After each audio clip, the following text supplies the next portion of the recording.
Quando os nossos pais nos negaram amor, aceitação, compreensão, quando nossos pais falharam conosco, algo muito terrível aconteceu na nossa vida.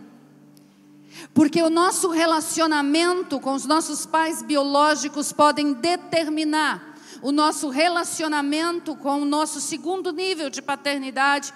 E não coloco em segundo nível por uma questão de importância, mas é simplesmente pela condução da ministração. Mas o segundo nível de paternidade que temos é a paternidade divina, é a paternidade espiritual.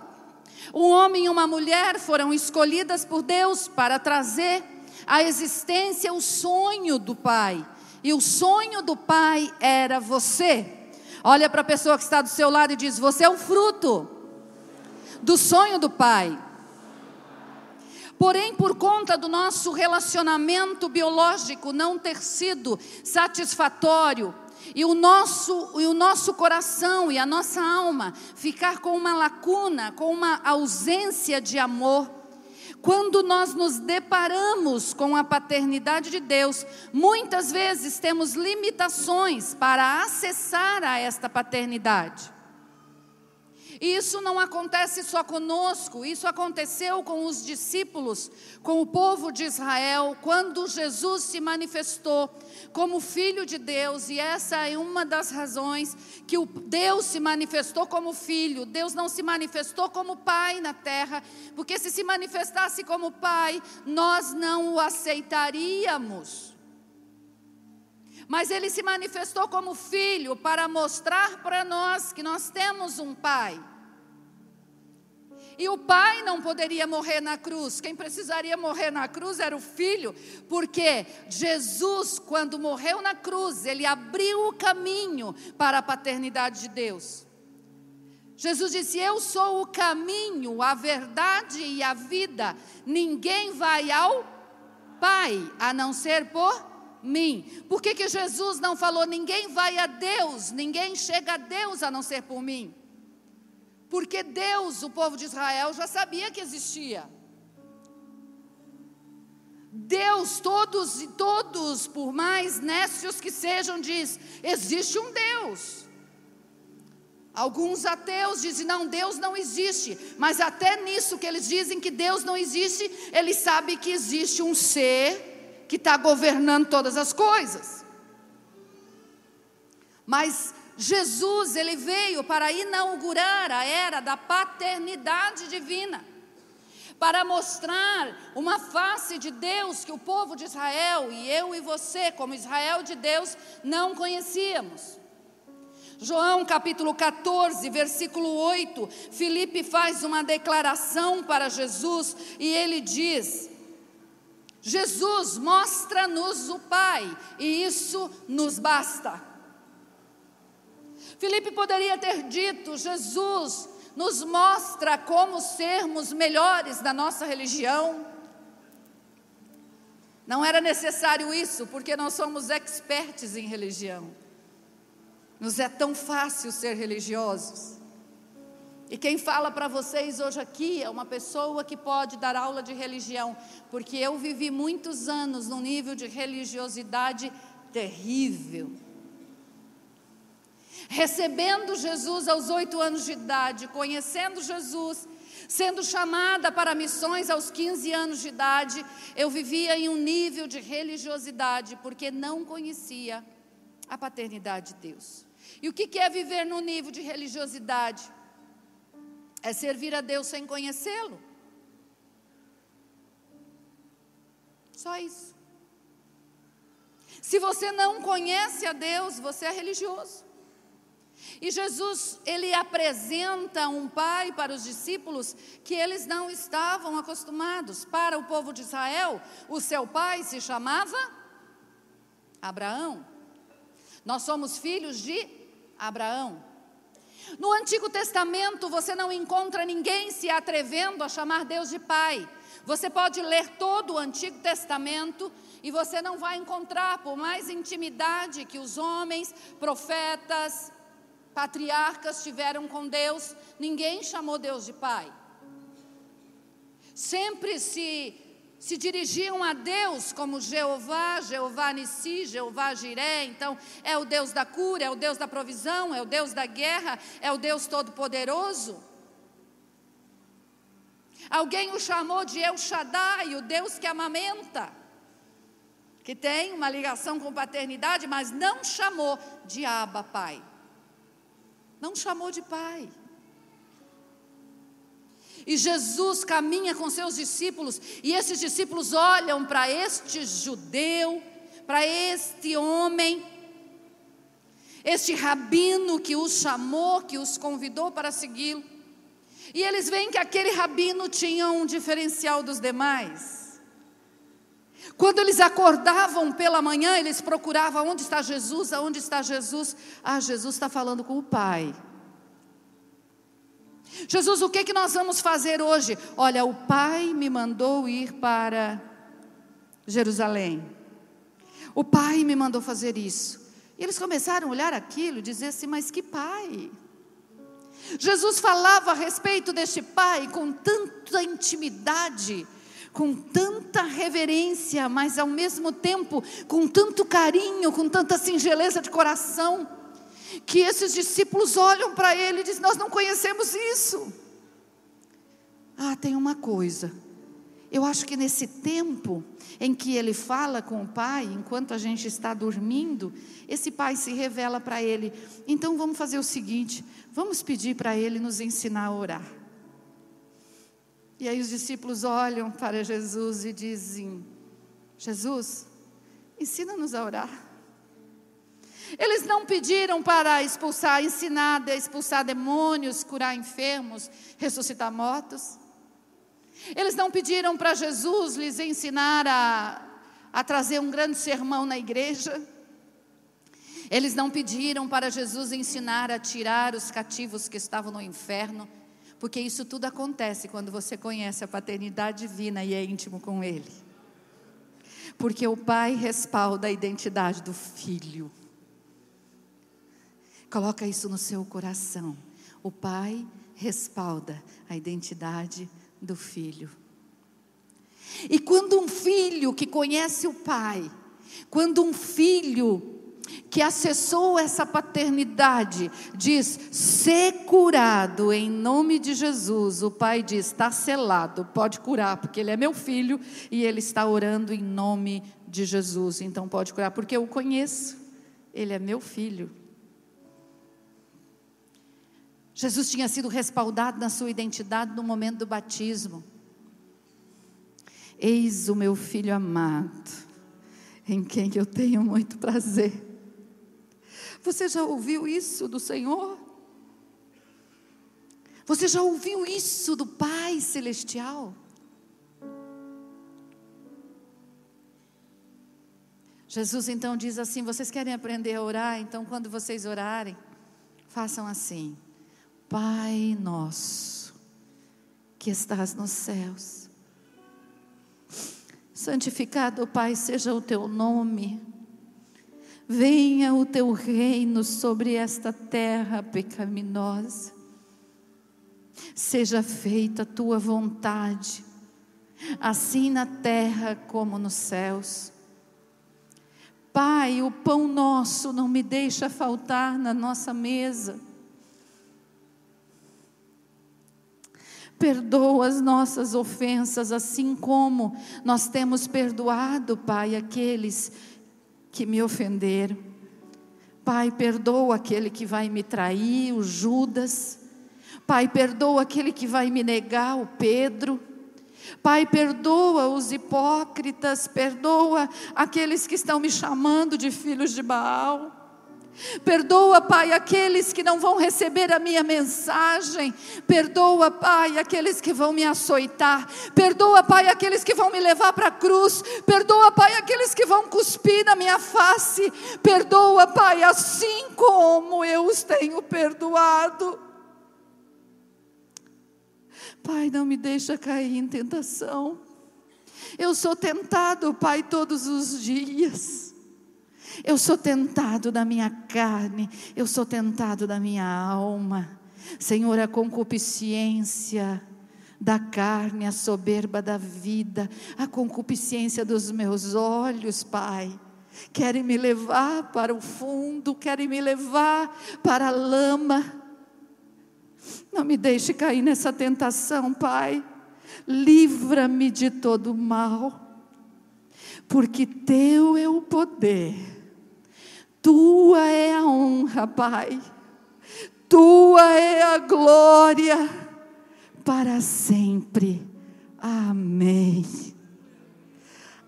Quando os discípulos escutam isso, eles olham para aquele quadro e dizem: eu preciso desta intimidade. Eu preciso conhecer este nível de paternidade, porque meu pai e minha mãe podem ter me abandonado, meu pai e a minha mãe podem ter deixado uma lacuna no meu coração, mas se eu alcançar esse nível de paternidade, a minha alma vai sarar e o meu espírito vai celebrar, porque eu não sou órfão. Não importa o que eu faço, o meu pai me ama, o meu pai me aceita, o meu pai me recebe nos seus braços. Não importa o que eu faço, porque assim como eu tenho perdoado aqueles que me ofendem, Ele perdoa todos os meus pecados. Olha para a pessoa que está do seu lado e diz: este pai, Ele não te rejeita porque você pecou. Este pai não te abandona porque não sabe o que fazer com você. Este pai não te abandona porque toda a provisão, toda a proteção e toda a direção que você precisa, Ele tem.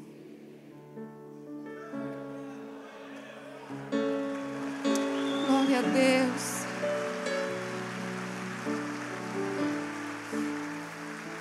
Mas amados, para que a gente acesse a paternidade de Deus, não é tão simples assim. Não é tão simples. Eu vivi dentro da igreja dos meus 8 aos 28 anos de idade, e eu nunca me atrevi a chamar Deus de Pai. Eu ministrava e dizia: Jesus é o caminho, a verdade e a vida, e ninguém vem ao Pai a não ser por Ele. E pessoas recebiam Jesus como Senhor e Salvador. Eu dizia: olha, o Pai pode todas as coisas, o Pai nunca vai te abandonar. Mas eu nunca tinha falado: Pai, eu estou aqui. Eu me relacionava com Deus como Deus Todo-Poderoso, Senhor dos céus e da terra, Criador do universo. Ai, como eu gostava de fazer aquelas orações lindas. Sabe, aquelas orações que traziam o nome de Deus, de Gênesis, Apocalipse. Ai, como eu gostava de fazer aquele tipo de oração. Mas quando chegava na primeira carta de São João,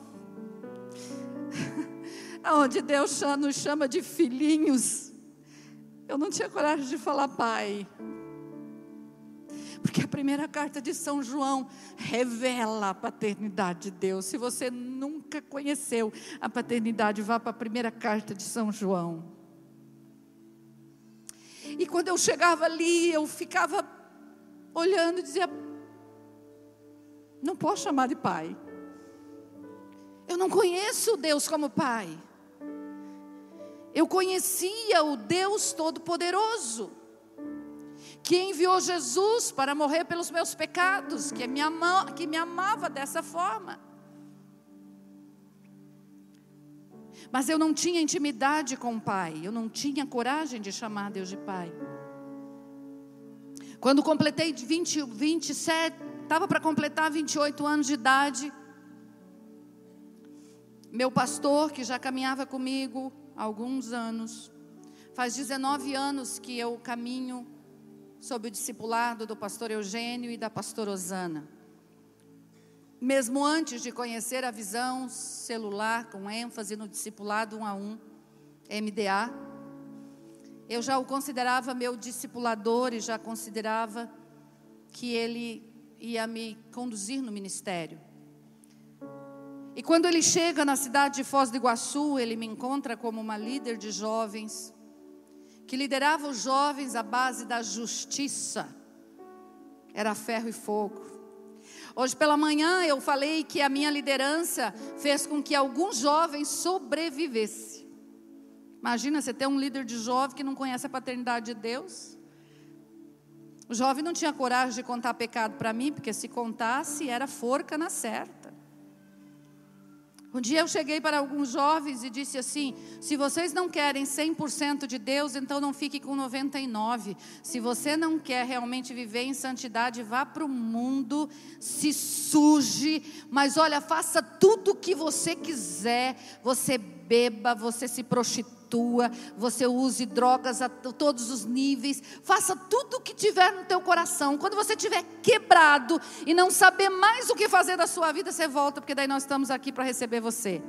Você acha que alguém teria coragem de voltar para uma líder desse jeito? Alguns sobreviveram e hoje são meus discípulos, mas foi pela graça de Deus. Pastor Eugênio me encontrou dessa forma. Um dia ele chega para mim e ele diz: Genoveva, vai ter um retiro de jovens e eu queria que você ministrasse cura interior. Que você ministrasse para os jovens, porque eu acessei esse material aqui, é um material maravilhoso.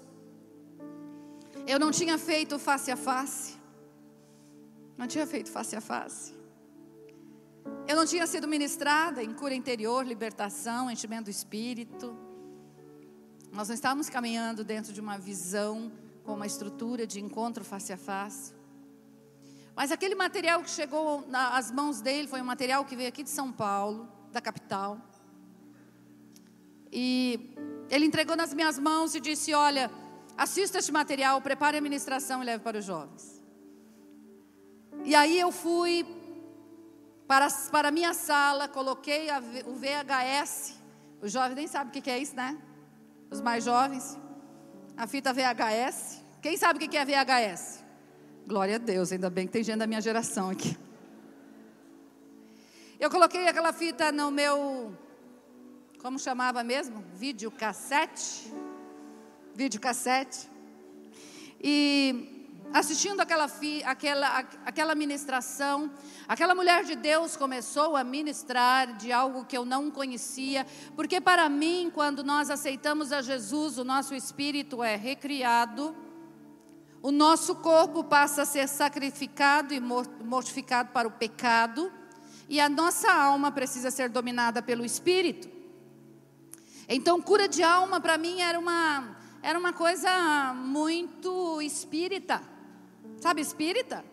Da linhagem espírita. E no início, quando a unção de cura veio para o Brasil, infelizmente foi feito tanta coisa nessa linha. Ao invés de fazer cura interior, era feito regressão nos encontros. Mas glória a Deus, Deus está santificando os encontros. E o encontro face a face dessa igreja não é regressão, meu filho, é promoção para o reino de Deus. Então você vá para o encontro face a face, que é a melhor coisa que pode acontecer na sua vida. Eu peguei aquela ministração e aquela mulher começou a falar, e eu tive impressão que o Espírito Santo trouxe aquela mulher para dentro da minha sala, e ela começa a falar: você sabe por que você odeia as pessoas, mesmo sendo cristã há tanto tempo? Eu falei: esse negócio não é comigo não, eu não odeio ninguém. O Espírito Santo disse para mim: como não odeia? E aquela mulher que falou com você semana passada? Eu olhei assim, falei: ei, Espírito Santo, para com isso. Você não vai mexer nesse negócio. E o Espírito Santo se referia a uma mulher que tinha chegado no corredor da igreja alguns dias atrás e tinha dito para mim o seguinte: Genoveva, eu preciso da sua ajuda. A minha família está destruída. Meu irmão está nas drogas, minha irmã está no alcoolismo, eu estou na prostituição, meu pai e minha mãe estão vivendo um casamento de fachada, nós não temos vida de família, e a única pessoa que pode me ajudar é você, porque você tem Deus e você tem o amor de Jesus para me dar. O que você faria se alguém falasse isso para você, meu amado? Diria: vem cá, meu querido, vem cá, realmente, Jesus pode mudar a sua história. E foi o que eu fiz. Mas dentro de mim um grito ecoou: como eu posso te ajudar se eu te odeio? Naquele momento o Espírito Santo me fez lembrar daquela mulher. Essa mulher se referia a uma amiga de infância, que cresceu comigo. E eu disse assim: Espírito Santo, eu odeio, sim, eu odeio essa mulher. E aí o Espírito Santo disse: mas você sabe por que você odeia? Eu disse: sim, porque ela roubou a atenção da minha mãe. A minha mãe tornou-se muito amiga dela na fase da nossa juventude, da minha fase adulta. A minha mãe ficava mais com ela do que comigo. E aí o Espírito Santo diz: não, essa não é a razão principal. E ali naquele momento o Espírito Santo me fez entender que na realidade eu tinha transferido para aquela mulher o ódio que eu sentia do seu padrasto. O seu padrasto era um homem que na época que eu tinha 9 anos de idade, ele já tinha seus 45 anos de idade. Ele foi recebido na casa do meu pai, na cidade de Foz do Iguaçu. Meu pai começou a trabalhar na Itaipu Binacional e ele desejava também um emprego na Itaipu Binacional. Conversou com meu pai e disse: eu posso me hospedar na sua casa até encontrar um trabalho para que eu possa trazer a minha família? Porque ele morava na minha cidade de origem. Ele me viu nascer, ele me pegou no colo. Os meus pais batizaram os seus filhos na igreja romana.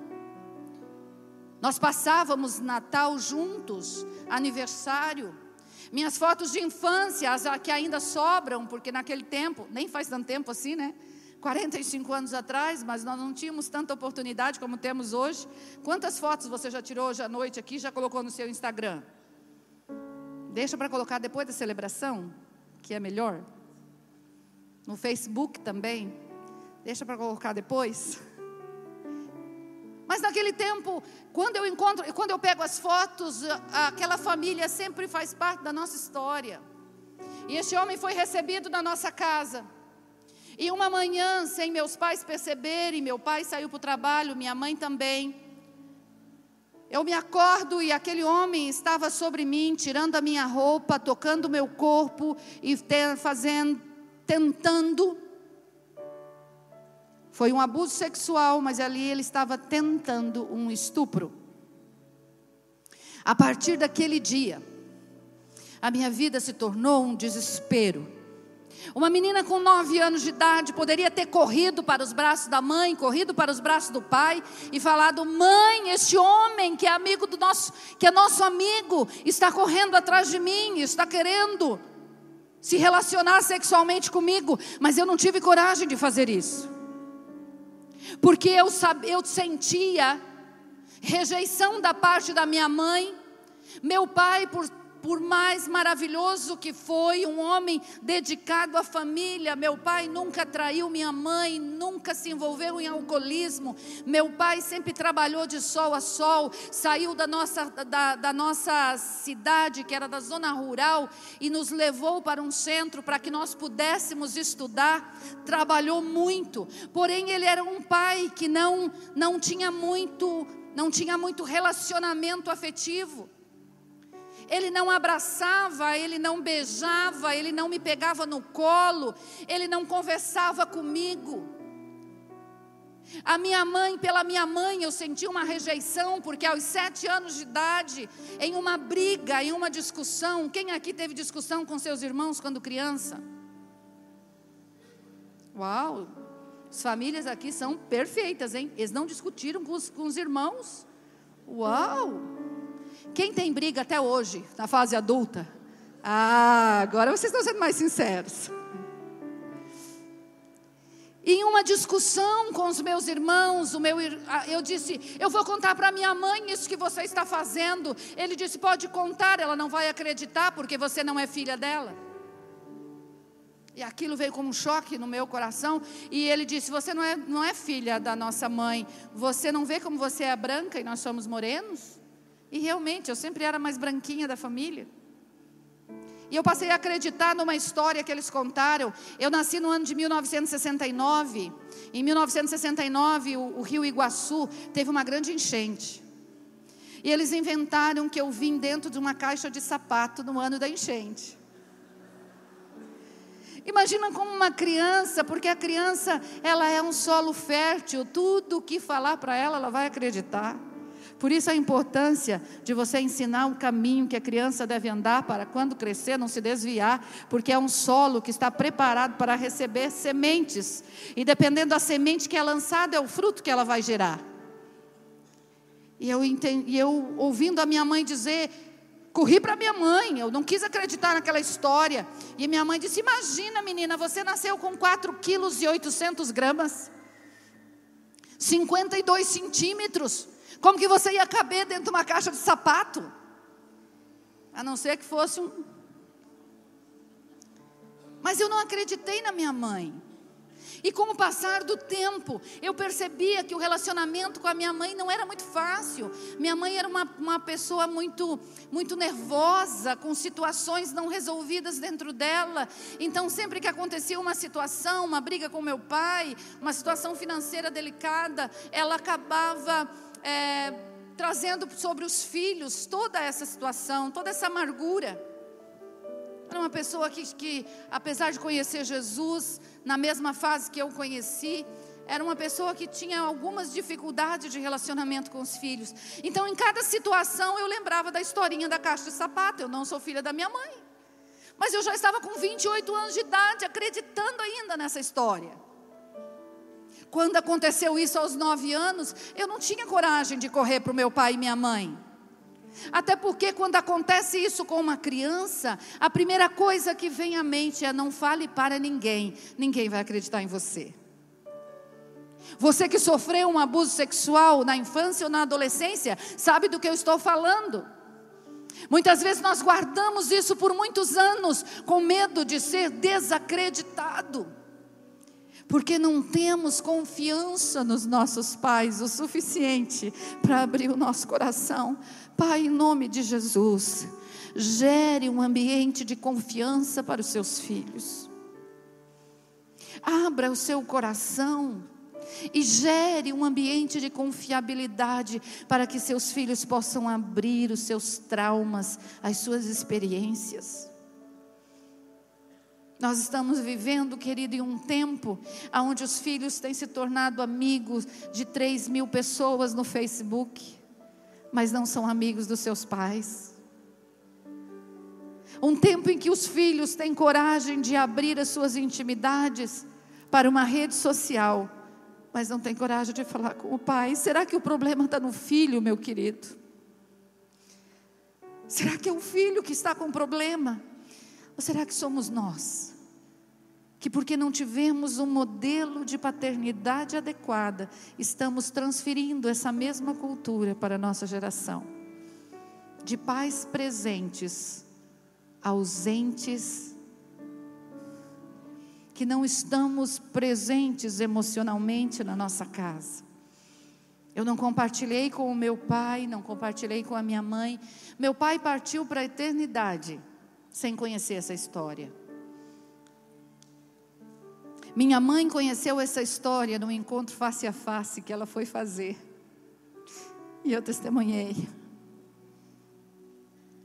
Foi o encontro mais difícil para que eu ministrasse, mas foi o encontro mais sobrenatural que eu vi até o dia de hoje. E ao lado dela estava a mulher que eu odiava, porque essa mulher hoje é anfitriã de célula. Essa mulher que eu odiava hoje é anfitriã de célula.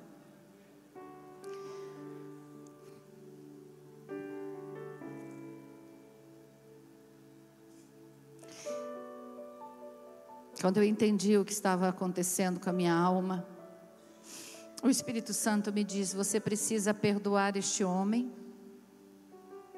E como eu compartilhei aqui na sexta-feira, quem estava aqui na sexta-feira ouviu parte desse testemunho. Por este homem ser paraguaio, eu passei a odiar todas as pessoas de língua hispana. Todas as nações que falassem espanhol, para mim, estava arriscado do mapa missionário. Tanto que eu queria ir para a África. Quando falava em missões, eu dizia: eu vou para a África. Francês, inglês, qualquer língua, mas espanhol não. E eu vivo em Foz do Iguaçu, fronteira com Brasil e Argentina. Eu posso tomar café no Brasil, almoçar no Paraguai e jantar na Argentina.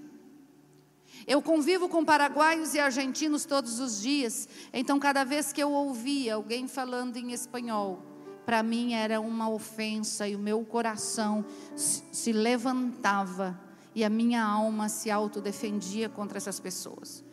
Mas o Espírito Santo me disse naquele dia: assim como você odiou o Paraguai, essa nação vai se tornar a sua segunda nação. Eu vou gerar um amor tão grande no seu coração pelo Paraguai, que você desejará ter o Paraguai como sua segunda nação. E aquilo que o diabo fez para destruir a sua vida, eu vou utilizar como instrumento de cura para todas as nações de língua hispana. Naquele dia, então, o Espírito Santo começou um trabalho sobrenatural na minha vida. Mas aí o Espírito Santo me disse o seguinte: você precisa confessar isso para alguém. Porque quando nós confessamos os nossos pecados diante de Deus, nós somos perdoados. Mas quando confessamos diante dos homens, nós somos sarados, curados. E o Espírito Santo diz para mim: completar a sua cura, você precisa compartilhar isso com alguém. E eu fiquei desesperada, porque meu marido não conhecia essa história. Eu não tinha ninguém com quem eu pudesse compartilhar. Eu nunca tinha falado sobre isso com ninguém. Eu não fui para psicólogo, eu não falei com os meus pastores, eu não falei com o próprio Deus a esse respeito. Quando eu me ajoelhava para orar, para falar com Deus, eu não conseguia entrar num tempo de intimidade, porque quando isso vinha à minha mente, eu travava. E por que eu travava? Eu pensava: se eu falar isso para Deus, se eu falar tudo isso que está aqui dentro de mim, essa raiva que eu tenho, esse ódio, essa vontade de matar esse homem, se eu confessar isso diante de Deus, Ele não vai me amar mais, Ele não vai mais me admirar, e Ele não vai cumprir a palavra que Ele disse que eu seria profeta às nações. Porque eu não vou servir para aquilo que Ele quer fazer através de mim. Eu sou impura, eu não posso confessar isso diante de Deus, eu não posso decepcionar o coração de Deus. Eu não sabia que nós nunca podemos decepcionar o coração do Pai. Se tem uma pessoa que você nunca vai decepcionar, é o teu Pai Celestial. Você pode ter decepcionado o seu pai biológico, você pode ter decepcionado a sua mãe, pelas decisões que você tomou. Você pode ter decepcionado o teu pai quando você não alcançou aquele nível na escola que ele desejava, quando você não caminhou naquele curso universitário, você não conseguiu o diploma que ele queria. Você pode ter decepcionado a sua mãe quando você traiu a confiança e se relacionou sexualmente com o seu namorado. Mas o Pai Celestial nunca será decepcionado por você, por uma única razão: quando você nasceu, Ele já conhecia todos os passos que você daria durante toda a sua existência. Jesus precisa trazer esse entendimento ao nosso coração. Porque você é filho de um Pai onisciente. O que é um pai onisciente? Ele conhece passado, presente e futuro. Então o que você vai fazer amanhã, ou um ato de santidade, ou um pecado que vai ser necessário um arrependimento, Ele já conhece hoje. Quando Ele te chamou para realizar o seu ministério, Ele já sabia todos os passos que você daria. E mesmo assim Ele disse: é com você que eu conto, cara. Não importa o que você vai fazer, não importa o seu respaldo a tua identidade, eu respaldo o teu chamado, eu respaldo a tua missão, porque eu conheço você. Dia a dia, minuto após minuto que você vai viver sobre a face da terra, já está escrito pela caneta divina. Eu não poderia decepcionar Deus, mas eu não tinha esse entendimento, e eu morria de medo de falar com Deus sobre isso. Quando o Espírito Santo me disse que eu precisava compartilhar isso com alguém, algo me veio ao coração. Quem poderia ser a pessoa a me ouvir? Aí eu lembrei de uma pessoa, que era o meu pai ministerial, que é o terceiro nível de paternidade. O primeiro nível é o nível biológico. O segundo nível é espiritual. E o terceiro nível é o nível ministerial. Chamei então pastor Eugênio e disse: pastor Eugênio, eu não posso ministrar cura interior para os jovens. Eu quero dizer para você que eu não vou ministrar hoje à noite. E ele falou: o que aconteceu, Genoveva? Falei: eu não posso ministrar, porque eu sou hipócrita, você não me conhece, você não sabe o que o Espírito Santo me falou ontem à noite. Eu estou me sentindo muito envergonhada. Você não me conhece, pastor. Meu marido não me conhece, meu marido acha que eu estou feliz no nosso casamento, e toda noite que eu me deito com ele, eu finjo que eu estou bem. Eu tenho 4 anos de casamento, pastor, mas eu acho que eu vou me separar a qualquer momento, porque eu não estou feliz. Eu sou uma mulher que finge, pastor, na cama. E ele olhou para mim e disse: mas o que está acontecendo? Falei: eu preciso abrir para você algumas coisas que estão aqui dentro. A minha alma está podre. Aquela ministração que eu ouvi, que o Senhor pediu que eu ouvisse, me mostrou que eu sou hipócrita, que eu sou suja, que eu sou religiosa, que eu não tenho nada de Deus em mim. E por 2 horas ele escuta toda a minha história. E na minha história, eu contei alguns pontos para vocês aqui. Em conferência para mulheres, eu coloco ponto a ponto quais foram as consequências desse abuso sexual, o que me levou a fazer na minha juventude, na escolha do meu marido, todas as consequências que trouxeram para o meu ministério. E naquela noite eu compartilhei com ele por 2 horas quem era a Maria Genoveva da Silva Araújo. E o medo que estava no meu coração é que aquele homem olhasse para mim e dissesse: você está fora do ministério, você não pode mais trabalhar comigo. Mas no final, depois que ele ouviu e chorou muito comigo, aqueles olhos verdes, cheios de lágrimas, aqueles olhos que já tinham compartilhado do amor de Deus do púlpito e que tinham me feito me apaixonar mais por Jesus ainda. Ele olha para mim e ele faz 3 declarações que abriu o caminho para a paternidade de Deus na minha vida. Eu entendi que naquele momento Deus usou uma pessoa de carne e osso, para que eu pudesse realmente ter o amor paterno de Deus revelado através da vida dele pela minha vida. Ele olha para mim e ele diz: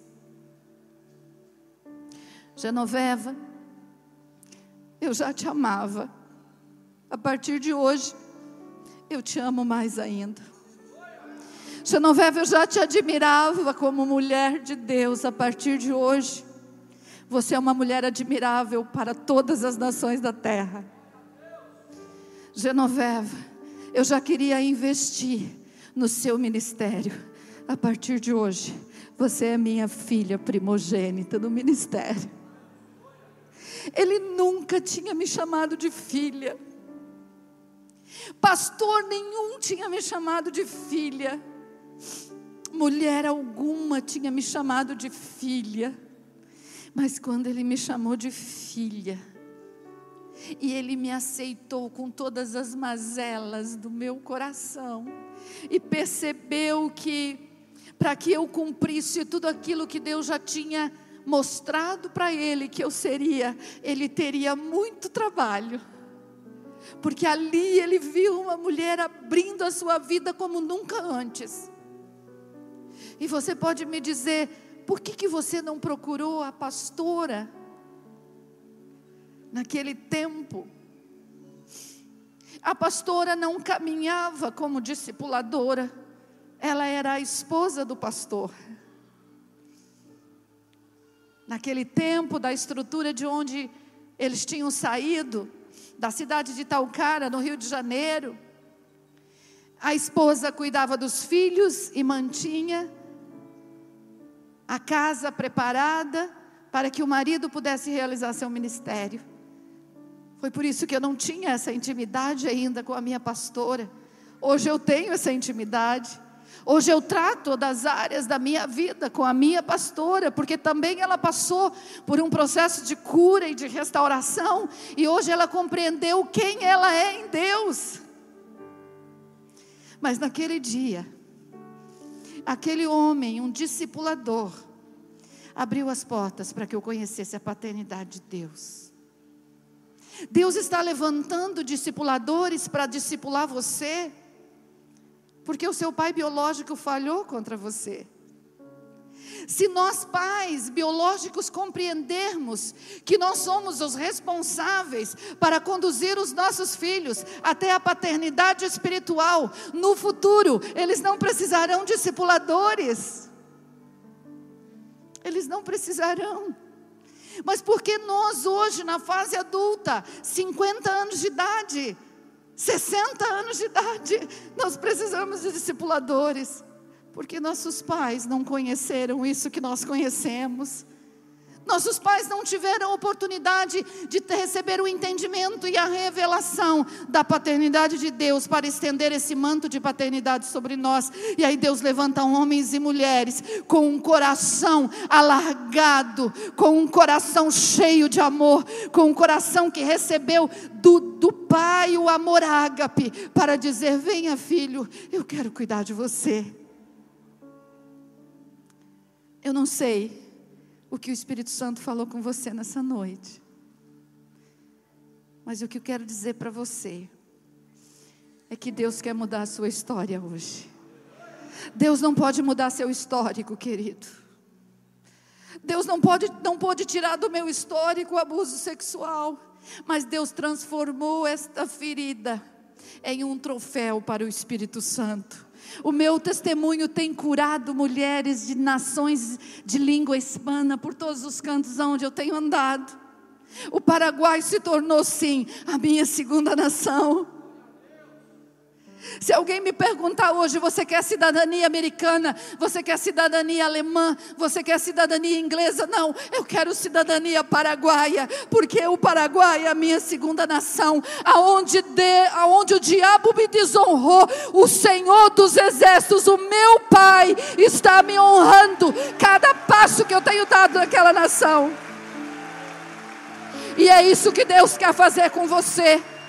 Quando nós recebemos a revelação desses 3 níveis de paternidade, nós acessamos o depósito de Deus que existe nesses 3 níveis de paternidade. Eu quero que você se coloque de pé agora. Quando nós reconhecemos a paternidade biológica e honramos os nossos pais, a nossa vida, os dias da nossa existência sobre a face da terra são prolongados e nós prosperamos em tudo que fazemos. Quando desonramos, os nossos dias são diminuídos sobre a face da terra e nós não alcançamos a prosperidade, que é a herança que Deus tem para nós. Quando nós honramos a paternidade celestial, a nossa vida eterna está garantida nele.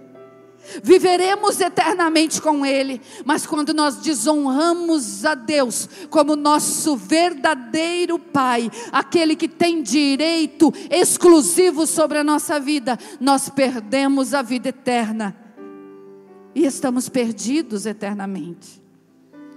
Quando nós honramos a paternidade ministerial, nós acessamos o depósito ministerial que Deus colocou sobre a vida desta pessoa, que foi investida de autoridade por Ele para nos conduzir.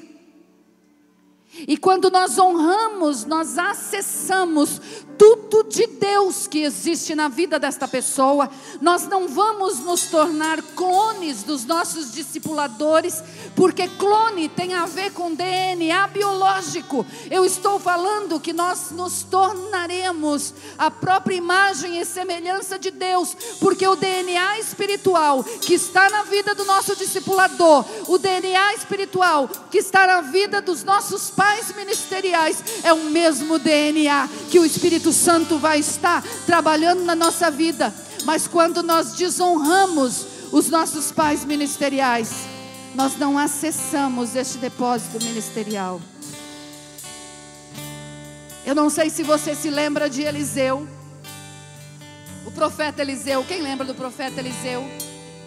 O profeta Eliseu, logo depois que Elias foi levado pelo Senhor, e que ele recebeu a unção dobrada que ele havia pedido, a capa caiu sobre ele, e ele recebeu uma porção dobrada, e ele estava subindo para a cidade dos profetas. De repente um grupo de crianças começam a fazer uma brincadeira de mau gosto com ele, dizer: olha só o profeta careca, o profeta careca, o profeta careca. Acho que falaria isso de você, Diego. Olha o profeta careca, olha o profeta careca. E naquele tempo chamar um homem de careca era uma desonra. E aí o profeta Eliseu olha para aquelas crianças bonitinhas, fala assim: ah, o profeta é careca? Vem cá, ursinho, vem ursinho, vem conhecer o ursinho do profeta. E a Bíblia diz que aquelas crianças foram devoradas. Por quê? Desonraram o profeta, porque ele era profeta. Quando você dá honra ao profeta, ao homem e à mulher de Deus, que Deus colocou sobre a sua vida, você acessa todo o depósito que o Senhor tem reservado no seu nome. Não no nome do profeta, mas do seu nome. Agora, quando você desonra, você acessa somente aquilo que o seu discipulador tem de humano nele. É por isso que muitos discípulos se magoam tanto com os seus discipuladores,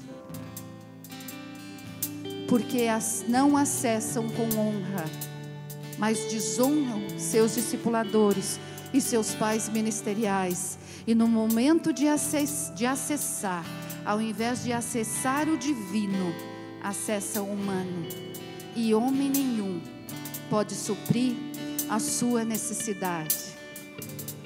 Mulher alguma pode suprir a sua ausência e a sua carência de amor. Mas quando você honra seu discipulador, Deus olha e diz: ele é meu filho, está honrando a autoridade que está sobre ele.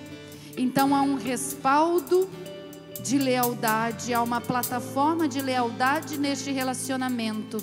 Então eu virei e colocarei as minhas asas, e ele estará seguro debaixo da sombra das minhas asas, porque a minha paternidade foi estabelecida sobre ele através deste homem e desta mulher.